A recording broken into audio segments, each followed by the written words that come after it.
കൊല്ലം ജില്ലാ ലൈബ്രറി കൗൺസിലിന്റെ പുതിയ ആസ്ഥാന മന്ദിരം ONV സെന്റർ മന്ത്രി KN ബാലഗോപാൽ നാടിന് സമർപ്പിച്ചു.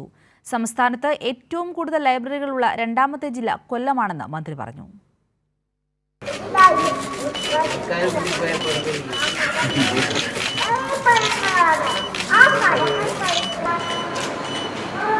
കാലാനുസൃത മാറ്റങ്ങളുടെ ഭാഗമായി ഡിജിറ്റൽ സങ്കേതങ്ങളിലൂടെ വായനയുടെ പ്രയാണം തുടരുകയാണെന്ന് മന്ത്രി പറഞ്ഞു.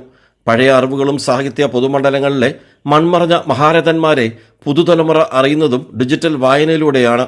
നഗരത്തിന്റെ ഹൃദയഭാഗത്ത് നിലകൊള്ളുന്ന ആസ്ഥാന മന്ദിരം ജില്ലയുടെ സാംസ്കാരിക കേന്ദ്രമായി മാറുമെന്നും മന്ത്രി പറഞ്ഞു.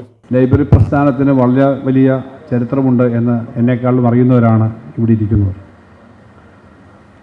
അങ്ങനെയുള്ള ജില്ലയിൽ ലൈബ്രറി കൗൺസിലിൻ്റെ ജില്ലാ ഓഫീസ് വളരെ മനോഹരമായ ഒരു കെട്ടിടത്തിൽ പ്രവർത്തനം ആരംഭിക്കുന്നു. അതിന് ഓഫീസാകുന്നു എന്നുള്ളത് സന്തോഷകരമായ കാര്യമാണ്.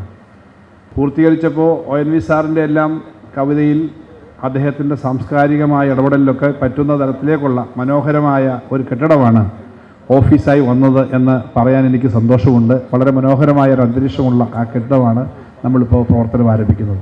പുതുതലമുറയെ വായനയിലേക്ക് ആകർഷിക്കാൻ ഗ്രന്ഥശാലകളിൽ ഡിജിറ്റൽ സൈബർ വായനയ്ക്ക് ഇടമൊരുക്കണമെന്ന് പൊതുസമ്മേളനം ഉദ്ഘാടനം ചെയ്ത മന്ത്രി ജെ ചിഞ്ചുറാണി പറഞ്ഞു. ആസ്ഥാന മന്ദിരത്തിന്റെ തുടർ നിർമ്മാണത്തിന് 50 ലക്ഷം രൂപ നൽകുമെന്ന് മുഖ്യപ്രഭാഷണം നടത്തിയ M. നൌഷാദ് MLA അറിയിച്ചു. സംസ്ഥാന ലൈബ്രറി കൗൺസിൽ മന്ദിരത്തിന്റെ 2ാം നിലയുടെ നിർമ്മാണത്തിന് 1 കോടി രൂപ അനുവദിച്ചിരുന്നു. ജില്ലാ library council president KB Muralikrishnan അധ്യക്ഷനായിരുന്നു. മിനി കോൺഫറൻസ് ഹാളിന്റെ ഉദ്ഘാടനം കൊല്ലം മേയർ ഹണി ബെഞ്ചമിൻ നിർവഹിച്ചു. ONVയുടെ ഛായാചിത്രം ജില്ലാ പഞ്ചായത്ത് പ്രസിഡന്റ് PK ഗോപൻ അനാച്ഛാദനം ചെയ്തു. ഓഫീസ് ഉദ്ഘാടനം സംസ്ഥാന library council secretary VK Madhu നിർവഹിച്ചു. ജില്ലാ library council secretary D. Sukeshan, deputy mayor S. Jayan, സംസ്ഥാന ജില്ലാ ലൈബ്രറി കൗൺസിൽ ഭാരവാഹികളും അംഗങ്ങളും പങ്കെടുത്തു. കൈരളി ന്യൂസ്, കൊല്ലം.